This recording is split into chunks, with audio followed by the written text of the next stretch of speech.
Assalamualaikum warahmatullahi wabarakatuh.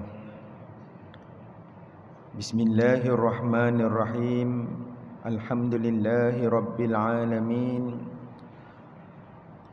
Wassalatu wassalamu ala rasulihil amin wa ala alihi wa sahbihi ajma'in. Subhanaka la ilma lana illa ma 'allamtana. Innaka antal alimul hakim.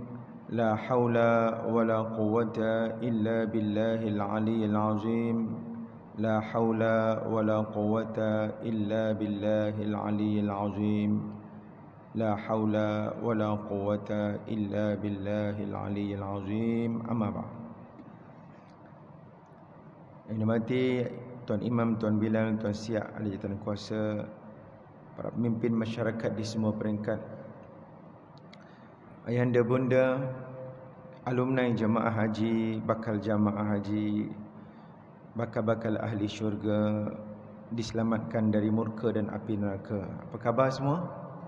Alhamdulillah, Allahumma amin. Mari sama kita membaca surah Ar-Rahman, mulai ayat 41 atas tu, muka surat 533. Jemaah yang tak ada nota boleh buka Al-Quran dalam handphone, boleh. Ada Quran dekat tepi-tepi itu boleh buka muka surat 533. A'udzu billahi minasyaitonir rajim. Bismillahirrahmanirrahim. Yu'raful mujrimuna bisimahum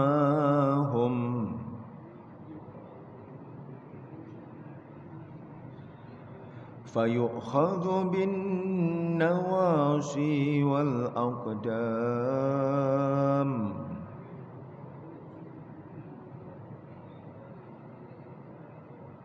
fabi'ayyi ala'i rabbikuma tukadziban.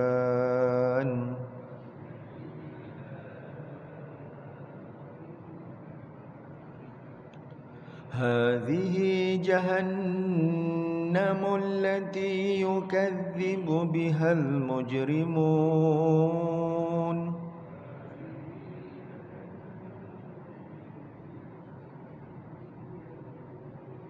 Yatufuna bainaha wa baina hamimin an.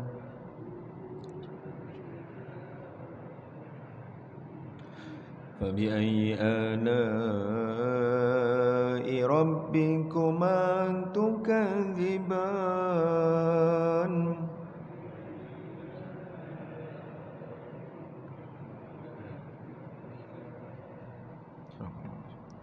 Orang-orang yang berdosa dapat dikenal dari tanda-tandanya, lalu dipegang dari atas kepala dan kakinya serta diseret ke dalam neraka. Ayat 41. Fabi'ayyi ala'i rabbikuma tukadziban. Maka yang mana satu di antara nikmat-nikmat Tuhan kamu yang kamu hendak dustakan. Ayat 43. Lalu dikatakan kepada mereka, hadhihi jahannam. Inilah dia neraka jahannam. Allati yukadzibu bihal mujrimun. Yang mana orang-orang berdosa sentiasa mendustakan. Yatufuna bainaha wa baina hamimin an. Mereka terus diseksa berulang-ulang di antara api neraka dengan air yang menggelegak yang cukup masak panasnya. Fabi ayyi ala'i rabbikuma tukadziban. Maka yang mana satu di antara nikmat-nikmat Tuhan kamu yang kamu hendak dustakan. Surah Ar-Rahman awalnya ayat 41 hingga ayat 45 dalam muka surat ni menceritakan tentang api neraka, dan kita baru saja selesai buku kecil ni. Cerita neraka sebenarnya tak selesai. InsyaAllah neraka siri 2 dalam pembikinan. Banyak lagi ayat neraka ke hadis-hadis tentang neraka boleh kita kumpulkan insya-Allah. Menariknya dalam buku syurga ini, itulah syurga, penyusun meletakkan surah Ar-Rahman dan surah Al-Waqiah, surah yang banyak menceritakan tentang syurga neraka. Dan pages yang terpilih muka surat 533, Quran Mushaf Osmani cetakan Madinah. Balik cek, betul tak Quran saya dekat rumah sama dengan Quran yang ada dalam ni? Jawapannya sama, insya-Allah. Sebab muka surat Quran kita sama, 604 muka surat. Sama. Hujung kul wallahu ahad, kul a'udzu binnas, kul a'udzu falaq, 3 kul itu pada muka surat 604. Boleh cek di masjid kita sama, cek di rumah kita. Kecuali jika ayahanda bunda Quran lama tu ada lagi, Quran Majid. Itu lain, itu cetakan, bukan cetakan Mushaf Osmani, cetakan Madinah. Awal surah Ar-Rahman pada muka surat ini, Allah Ta'ala menceritakan ahli neraka tu siapa? Jawapannya orang yang berdosa, yang tak sempat bertaubat. Kita berdosa belaka.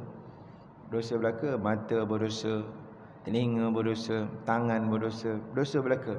Tapi alhamdulillah, kita dalam proses mujahadah dan jihad. Kita sedang proses membersihkan diri kita, membersihkan hati, jiwa dan perasaan kita. Dengan cara kita bertaubat, dengan cara kita belajar, terus belajar tentang Allah, tentang syariat Allah, tentang Nabi sallallahu alaihi wasallam dan syariat yang dibawa oleh baginda Nabi sallallahu alaihi wasallam. Dan antaranya kita mempelajari Al-Quran, membaca Al-Quran. Ustaz tengah susun buku tentang Ramadan. Kemudian diperiksa oleh antara buku kecil ini tentang tajuk dia Tarbiyah Ramadan. Ada satu sahabat profesor lah, kawan-kawan bayi-bayi saya ni dah jadi profesor penuh, masya-Allah. Yang lambat sikit Profesor Madia. Jadi saya dan kawan-kawan berada di luar universiti. Dia tolong cek di universiti, pakar pastinya mereka yang di bidang akademik, cara dia zoom lain, menarik. Tapi menariknya dalam tajuk sunat-sunat puasa tu, saya dalam tajuk poin yang kelima, saya tulis itu memperbanyakkan membaca Al-Quran. Tajuk amalan sunat bulan Ramadan. Ada poin nombor 1, poin nombor 2, poin nombor 5, saya tulis itu memperbanyakkan membaca Al-Quran. Poin nombor 6, memperbanyakkan sedekah. Dia hantar WhatsApp, Syekh, Ana tak rajin dengar ni. Yang nak faham, ni pendapat dia lah. Berlaku perbualan selepas tu, perbincangan. Yang nak faham amalan sunat ni, baca Quran pun amalan sunat, bersedekah pun sunat. Kenapa entah tulis dekat buku kecil entah ni memperbanyakkan membaca Al-Quran? Poin nombor 5, poin nombor 6, memperbanyakkan bersedekah. Menariklah bila kawan-kawan tanya, kita berbuat masing-masing melihat pada angle masing-masing. Anda kata, Syekh, di luar bulan Ramadan memang sunat membaca Al-Quran, memang sunat bersedekah. Namun di dalam bulan Ramadan, sunat di atas sunat ialah memperbanyakkan. Saya yakin tuan-tuan puan, ayahanda bunda, ada angka berapa ayat Al-Quran kita baca di bulan Syakban, di bulan Rejab. Alhamdulillah Ustaz, saya sehari 100 ayat. Simpan elok-elok angka tu 100. Masuk bulan Ramadan mau ada gandaan. Jangan salah setting nanti bulan Ramadan, entah macam mana, sibuk bazar Ramadan ke, sibuk apa benda ke, tiba-tiba jadi 99 ayat bacaan Quran kita. Pastikan tidak berlaku, kecewa kita. Mau ada gandaan, memperbanyakkan membaca Al-Quran. Kita sendiri memperbanyakkan bersedekah. Sehari berapa kita infak? Alhamdulillah Ustaz, saya memang alhamdulillah level-level saya dekat Taman Tun Dr. Ismail, sehari RM200, sehari RM500, sehari RM1000 saya infak Ustaz. Mungkin infak direct, indirect ke, itu bajet saya. Bulan Ramadan lebih lagi lah. Lebih lagi lah. Bagi kita yang infak RM10 sehari, RM50 sehari, bulan Ramadan angkat. Itu isyarat di sebalik memperbanyakkan berinfak ataupun kerap infak. Tak mestinya banyak tu dari segi angka, kerap pecahkan duit RM1. Ustaz, alhamdulillah saya infak setiap kali masuk masjid ni, tabung kat luar belakang tu tidak pernah dikecewakan. Tak RM1, RM2 saya masuk. Itu bulan Rejab, bulan Syaban. Bulan Ramadan RM5, RM10 sekali masuk, 5 kali sekali. RM10, RM10. Memperbanyakkan infak. Itu setting kita dah ready dah untuk bulan Ramadan ini. Dalam bulan Rejab, Syaban kita biasa beri makan pada orang seminggu sekali macam tu. Bulan Ramadan dia tak hari. Itu masuk dia memperbanyakkan. Sahabat saya, Syekh, betul-betul, alhamdulillah, saya faham, saya faham. Dia memperbanyakkan. Jadi dalam ayat kita ni Allah Ta'ala tanya pada ayat 42, ayat 43, ayat 45, ayat 47 berulang kali, fa bi ayyi ala'i rabbikuma tukadziban. Setiap kali satu nikmat dibentang, Allah Ta'ala tanya, maka dengan nikmat mana satu lagi di antara nikmat-nikmat Allah hendak kamu dustakan? Nikmat mengetahui panasnya neraka. Satu nikmat yang besar. Nikmat mengetahui bagaimana azab neraka supaya kita takut dan gerun. Itu satu nikmat. Biasa kita dengar penyesalan. Kenapa awak tak beritahu saya awal-awal? Saya baru tahu hari ni. Ada satu event kita tak dapat datang. Ataupun datang baru tahu. Kita kenapa kita tak beritahu anak awal? Yang ni Allah beritahu awal-awal. Ini pula awal ni, awal pagi ni. Tak baca surat khabar lagi Ustaz saya. Tak baca surat khabar. Bacalah cerita syurga, cerita neraka. Alhamdulillah Ustaz, saya tak baca WhatsApp lagi. Kok dah baca WhatsApp satu round dah tidak pergi tidak. Scroll. Ni awal-awal kita tahu cerita syurga dan cerita neraka. Dan Allah menceritakan bagaimana hal keadaan ahli neraka sedang diseret kepala dan kakinya. Tengoklah. Nasib-nasib malaikat capai kepala, tarik kepala. Yang satu grup lagi capai kaki, tarik kaki. Hal keadaannya diseret, Allahu Akbar, dalam bentuk kehinaan dan dihumbankan ke dalam api neraka. Lalu diperdengarkan perkataan Allah Ta'ala sebut di padang mahsyar nanti. Allah Ta'ala cerita dulu di dalam Al-Quran, hadhihi jahannamul lati yukadzibu bihal mujrimun. Nak bagi nada macam mana suara saya ni? Hadhihi jahannamul lati yukadzibu bihal mujrimun. Bahkan lebih kasar lagi daripada itu. Inilah dia neraka yang kamu buat main-main dulu. Dulu kamu berdosa, kamu tangguh taubat. Ingat sihat lagi, doktor kata baru lepas rawatan klinik, pakcik lain macam, sihat macam umur 17. Kita tertipu dengan pujian doktor. Umur 60 kencing manis tak ada, darah tinggi tak ada, tip-top lah pakcik ni, uncle ni. Kena pula orang datang satu dua orang nanti, you makan ulam apa boleh selain daripada ulam raja, ulam sultan, apa pun dia you makan, pergi. Kita pun seronok lah. Terlupa, terlalai bahawa kematian menjemput. Tak mestinya sakit. Tak mestinya sakit. Berapa ramai orang yang lebih muda, lebih sihat daripada kita, Allah Ta'ala panggil lebih awal. Cerita bab macam ni, saya nak minta doa. Kawan saya naik bas dari Kulim,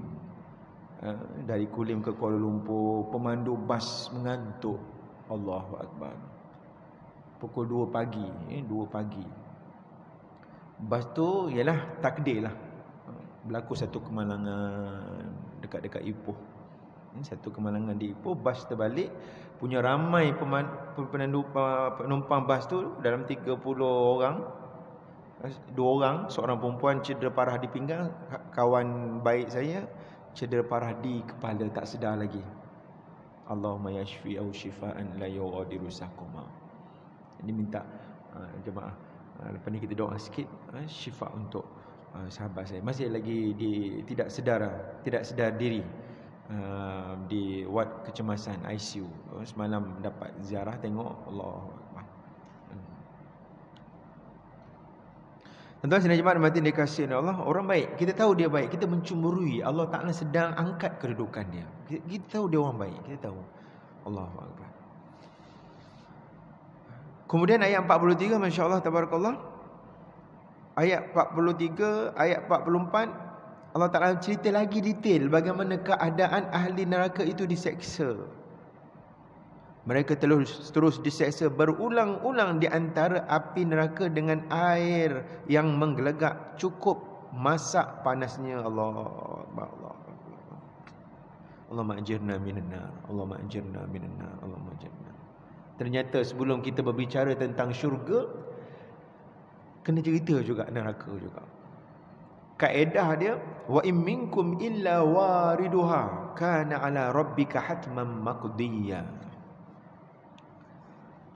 Surah Maryam ayat 71. Wa in minkum illa wariduha kana ala rabbika hatman maqdiyya. Kalau nak tengok ayat tu ada dalam buku neraka, buku surat depan sekali kita dah berbicara dah. Buku surat depan sekali. Dan tidak ada seorang pun daripada kalangan kamu yang tidak melintasi neraka. On the way nak pergi ke syurga, kita akan nampak neraka dulu. Allahumma ajirna minan nar. Ketika kita meniti titian sirat al-mustaqim. Ustaz cerita siapa ni? Orang dekat Afrika ke? Semua manusia. Semua manusia. Kecuali ahli neraka, kafir, musyrik, munafik, mati tanpa taubat, mati tanpa syahadah, mereka tak lalu titian sirat. Campak terus. Apa barang nak lalu, apa berlaku pembaziran, tak ada. Yang lalu titian sirat ni mereka yang beriman kepada Allah. Dosa banyak, dosa kecil, sempat bertaubat, taubat diterima, taubat tak terima, pernah bertaubat kepada Allah. Soal taubat tak bersungguh tu soal nombor 2, Allah Ta'ala yang menilaikan. Tak ada siapa yang boleh menilaikan. Kita akan sama-sama melintasi titian sirat dengan pelbagai keadaan. Keadaan zaman saya dengan ayahanda tak sama. Mungkin kemungkinan ayahanda lebih baik daripada saya. Berdasarkan pengalaman hidup yang begitu banyak, kesempatan untuk sujud lebih banyak berbanding dengan yang lebih muda. Saat kita melihat orang lebih muda, untung orang yang lebih muda kan, muda tak banyak buat maksiat. Kita melihat yang lebih senior, ayahanda, bunda, tok nenek kita, untung pakcik-pakcik kita ni dah lama dah hidup, banyak pengalaman, banyak ilmu, banyak zikir, banyak baca Quran, banyak berpuasa berbanding kami-kami yang lebih muda. Begitulah hal keadaan kita. Thumma nunajjil ladzina taqaw wa nadharuz zalimina fiha jithiya. Kemudian Allah Ta'ala selamatkan kepada orang yang bertakwa dan membiarkan mereka yang zalim jatuh ke dalam neraka dalam keadaan berlutut. Jadi kita akan lalu juga on the way nak masuk syurga. Kita bakal ahli syurga, Allahumma amin. Kita akan berdebar-debar. Kita akan mengharapkan rahmat dan kasih sayang, syafaat bagi Nabi SAW yang berulang alik di atas titian sirat untuk membantu memberikan syafaat umatnya yang sedang meniti titian sirat al-mustaqim. Lalu ada yang terjatuh, waliyazubillah, Allahumma ajirna minan nar, ke dalam neraka, dan mereka sedang diseksa dengan api neraka. Dalam api neraka tu, dalam api ada air yang cukup panas, air yang diminum nama hamim, air yang dikenakan, yang disentuhkan kepada tubuh badan ahli neraka, hal keadaannya menggelegak. Dan kita dah bincang baru ni bagaimana hal keadaan ahli neraka, terpekik terlolong dalam suara yang amat mengerikan, suara yang amat tidak menyenangkan. Ayat 45, fabi ayyi ala'i rabbikuma tukadziban. Maka yang mana satu di antara nikmat-nikmat Tuhan kamu yang hendak kamu dustakan. Cerita-cerita tentang neraka ada cerita yang benar di dalam Quran dan dalam hadis Nabi sallallahu alaihi wasallam. Kemudian Allah masuk pada ayat 46, Allah Ta'ala berfirman, terus kita baca sehingga akhir. A'udzubillahi minasyaitonir rajim. Bismillahirrahmanirrahim. وَلِمَنْ خَافَ مَقَامَ رَبِّهِ جَنَّتَانِ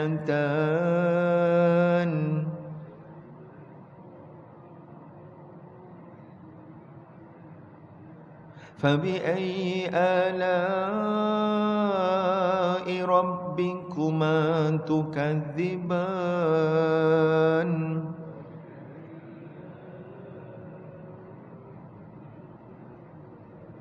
ذَوَاتَا أَفْنَانٍ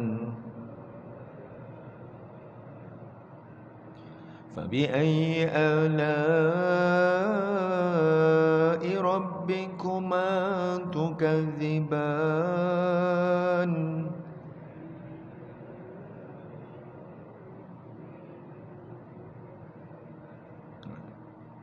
فيهما عينان تجريان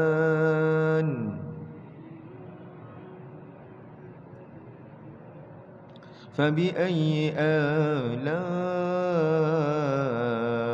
ربكما تكذبان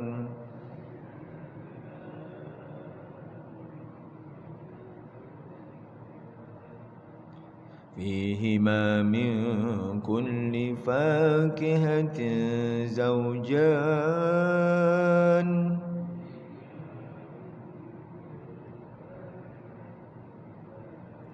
فبأي آلاء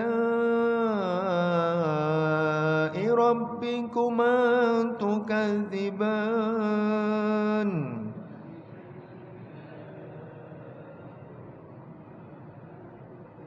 متكئين على فرش بطائنها من استبرق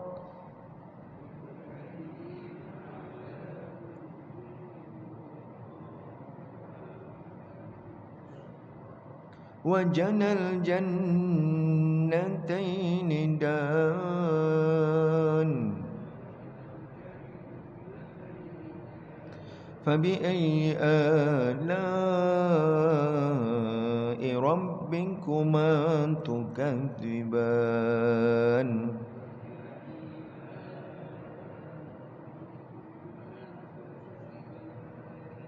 فيهن قاصرات الطرف لم يطمثهن إنس قبلهم ولا جان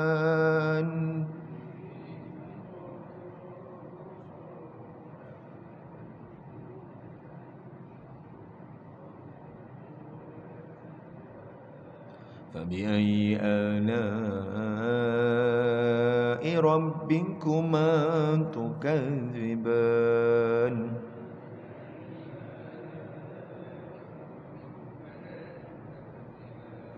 كأنهن الياقوت والمرجان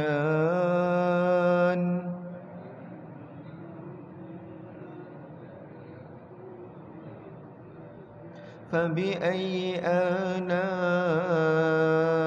ربكما تكذبان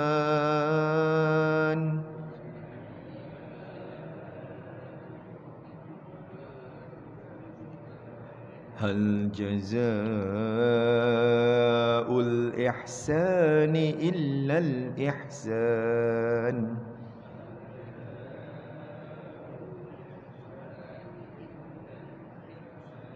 Syarakallahu azim. Tanda dekat ayat 60 tu. Kita berhenti ayat 60.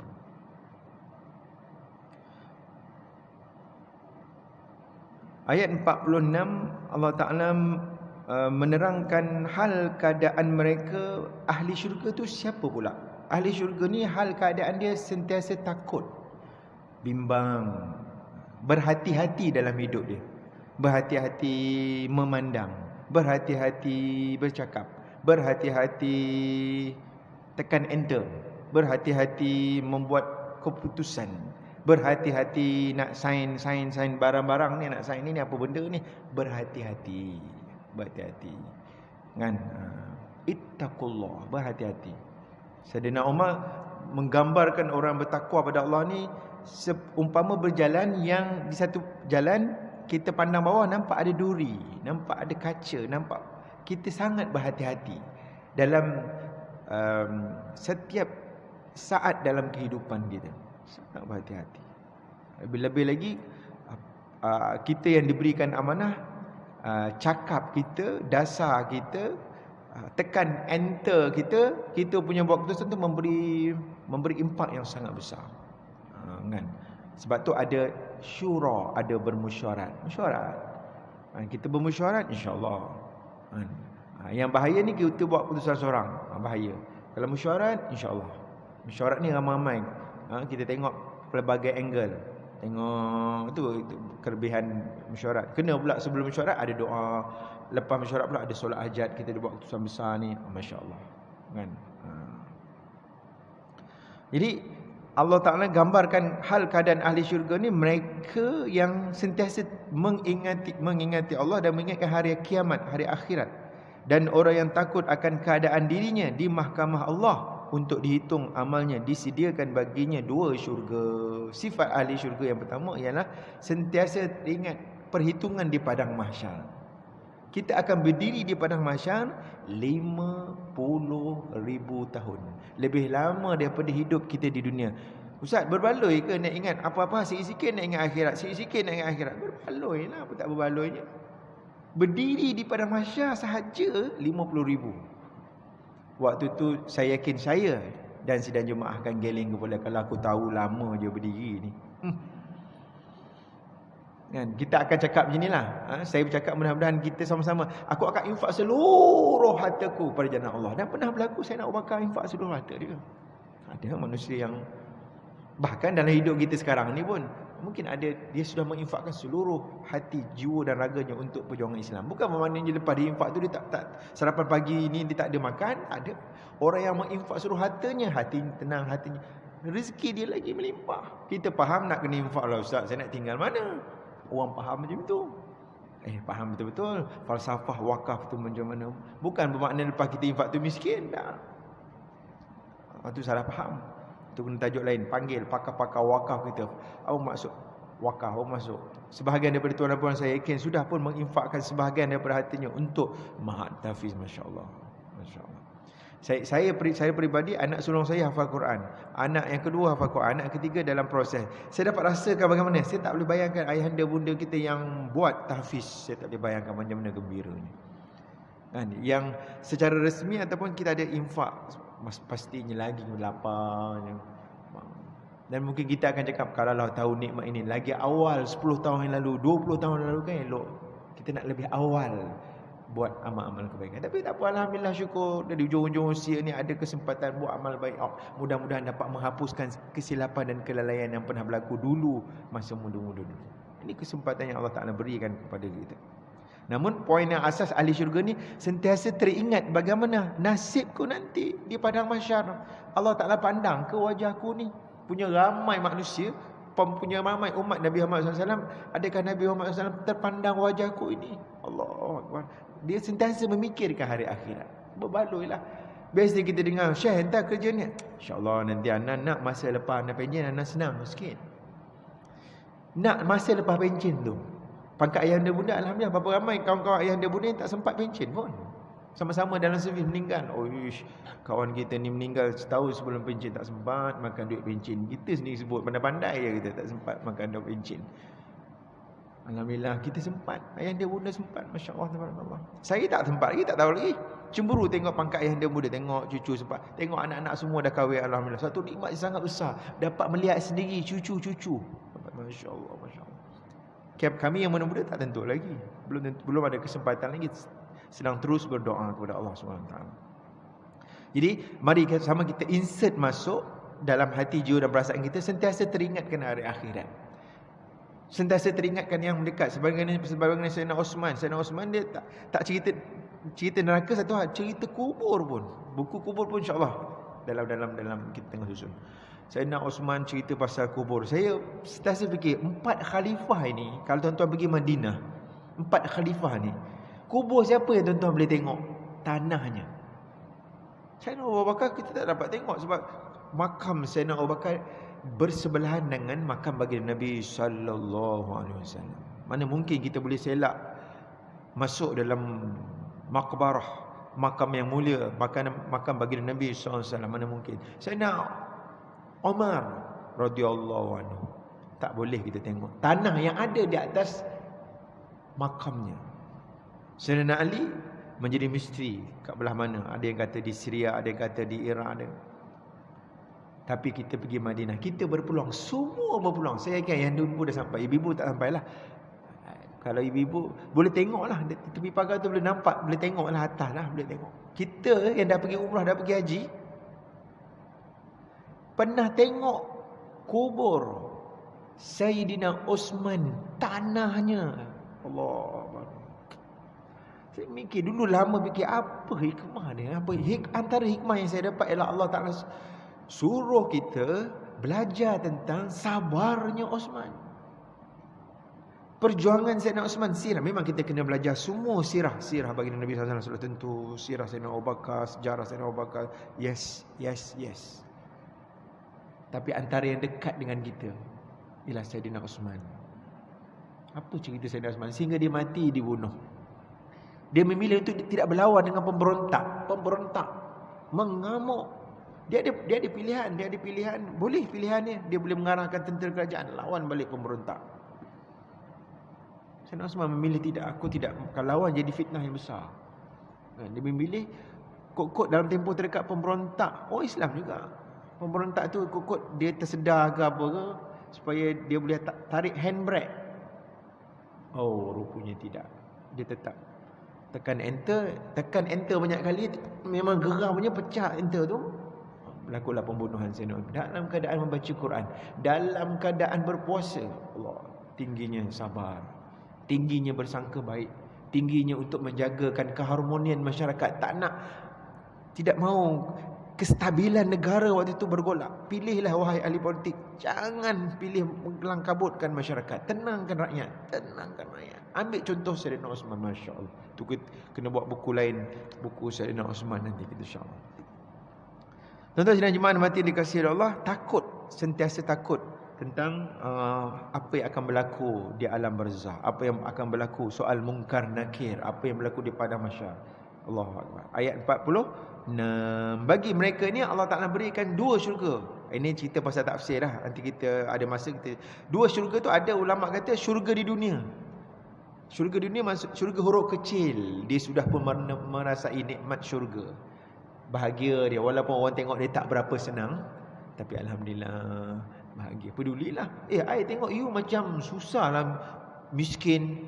Orang lain cakap, tapi kita hidup sekeluarga biasa, alhamdulillah kan, cukup makan alhamdulillah kan, anak-anak alhamdulillah belajar faham agama, semua semayang alhamdulillah. Patutnya yang kita, orang-orang yang anak tak semayang, anak tak tahu aurat, dah tegur tak apa, ni tegur pun tak, kita patut takut selaku mak bapak. Ustaz, saya dah tegur anak saya dah nasihat Ustaz, tapi diorang tak ikut, tak apa, teruskan. Ya, kita dah tegur, dah nasihat, dah beri didikan agama, tapi anak saya dia tak, teruskan dalam berhikmah, tak apa. Yang bimbangnya kita pun bersekongkol sekali dengan dosa yang dilakukan oleh anak kita. Anak kita buat perkara dosa kerana ikut ayah dan ibu dia, dan hal keadaan ayah ibunya belum bertaubat. Ini kita bimbang oleh sebab. Tuan sidang jemaah mati dikasihi Allah, sampai ayat 46 kan. Ayat 46. Satu ayat lagi tutup dia, fa bi ayyi ala'i rabbikuma tukadziban, yang mana satu di antara nikmat Tuhan kamu yang hendak kamu dustakan. Nikmatlah orang yang takut kepada Allah, jawapannya ialah dapat dua syurga. Jom kita jadi orang yang takutkan Allah, orang yang takut bertakwa lah, orang bertakwa, orang soleh, orang yang berhati-hati dalam hidup, dapat dua syurga. Syurga huruf kecil, syurga yang disegerakan di dunia, syurga abadi, syurga huruf besar kekal selama-lamanya. Yang kejap lagi tengok, kita baca surah Ar-Rahman, tengok apa yang ada, apa menu-menu, apakah perkara subkon yang ada dalam syurga. Ya Allah, Allah Ta'ala cerita, tengok terjemahan tu, ada air mata air. Kalau kita buat video pendek kan, nak gambarkan rumah tu mewah sangat, cuba buat video pendek tentang nak beritahu istana tu macam mana. Juru kamera tu pandai dia buat, dia akan datang tunjuk gerbang dulu, kemudian dia akan tengok kalau malam lampu dulu, kemudian dia akan pergi tengok ada sungai-sungai. Mungkin orang yang bercakap, adakah tuan-tuan merasakan ini sungai di tepi gunung? Tidak, sungai ini berada dalam istana yang mewah ini. Video tu, Allahu Akbar. Cara penceritaan dalam Quran sangat-sangat hebat. Masya Allah. Bagaimana Allah Ta'ala ceritakan air mata air yang mengalir dalam syurga. Tuan-tuan boleh baca tengok sampai pula tu ada buah-buahan yang biasa dan luar biasa. Kemudian bagaimana ayat 54, tuan-tuan tengok terjemahan tu, bagaimana Allah Ta'ala gambarkan hal keadaan ahli syurga sedang bersenang-senang berbaring di hamparan. Saya teringat dulu orang kampung yang susah, yang miskin kemudian dapat rezeki nak beli perabot. Allah. Pergi dekat kedai perabot tu, dia lompat-lompat atas perabot. Perabot ni ke ayah yang kita nak beli, nak bawa balik ni ayah. Seronok. Kan? Pilih perabot bagaimana senang. Tu belum dimiliki lagi. Yang ni Allah Ta'ala gambarkan bagaimana bersenang-senang, hamparan, detail apa produk tu daripada sutera yang tebal. Allah. Dalam surah Waqiah cerita tentang warna sutera, warna hijau yang sangat menenangkan. Allah. InsyaAllah. Kemudian ayat 54, tuan-tuan tengok terus terjemah tu. Buah-buahan didekatkan. Sambil-sambil baring dekat hamparan tu, seronok-seronok dengan isteri. Didekatkan pokok buah-buahan untuk senang dipetik. Allahu Akbar. Tuan-tuan baca surah Ar-Rahman. Dan kalau boleh, jom hafal surah Ar-Rahman. Allah. Kalau tak hafal pun tak apa, baca ayat tentang syurga je. Ustaz, saya nak panjang lah surah Rahman. Saya nak hafal ayat tentang syurga je. Boleh tak? Boleh. Baca syurga, saya nak baca waktu malam, Ustaz. Sebelum waktu qiyam ke apa, saya nak baca. Boleh. Supaya kita rasa seronok, lapang dengan tidak sangat terganggu dengan gemerlapan kemewahan dunia. Kita sentiasa teringat kemewahan, keindahan abadi di dalam syurga Allah Subhanahu Wa Taala. Tuan-tuan dan jemaah, sekadar itu insya-Allah tuan-tuan boleh baca. Memang saya susun ayat ini di tengah-tengah supaya duduk-duduk tu boleh baca 1-2 ayat, tengok terjemahan. Baca 1-2 ayat, tengok terjemahan. Mudah-mudahan kita dekat dengan ayat-ayat penceritaan Al-Quran yang Allah Ta'ala cerita sendiri dalam surah Ar-Rahman dan surah Al-Waqiah. Ampun maaf sekadar itu.